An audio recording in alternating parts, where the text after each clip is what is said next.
Magluluto po ako ngayon ng adobong sitaw.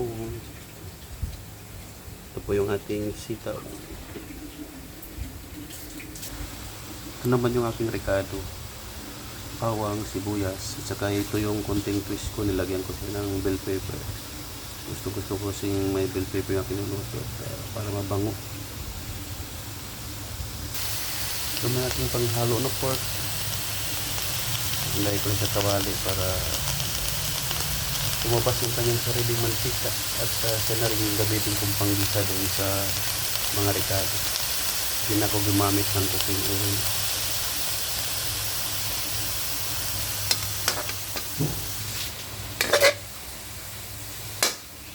Saglit lang po ito mga lord, sa lalabas na yung kanyang mantika ng ating pork. Yun na rin ating gagamitin panggisa sa ating mga ricado.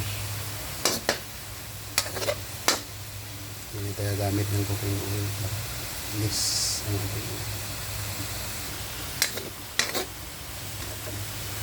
takpan ko muna siya para mas mabilis magano.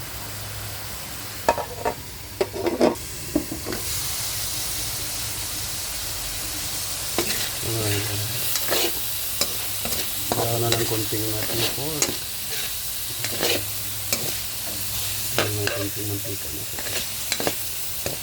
Pagbabarawan pa natin ng konti bago natin isa yung ating ricado.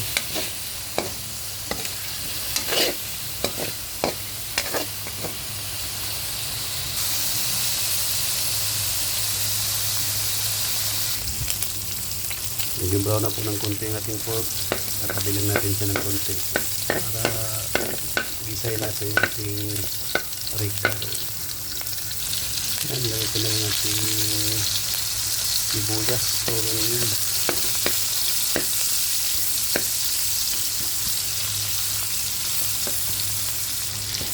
Sinunod ko naman yung ating bawang. Ito, brown na natin ng konti yung ating bawang at sibuyas.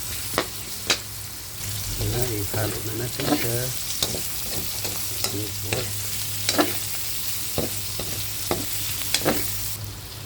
Lagyan ko na rin siya ng tuyo.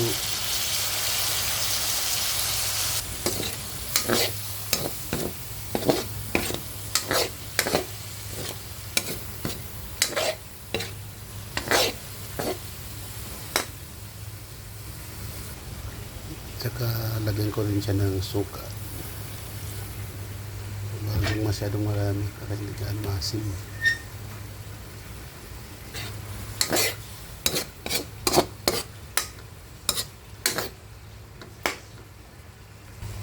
Lagyan ko rin siya ng tubig para mas lumambot pa yung ating pork.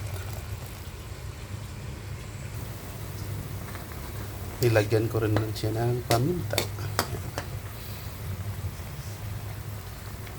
Tapos muli po ko siyang takpan para lumambot yung ating pork.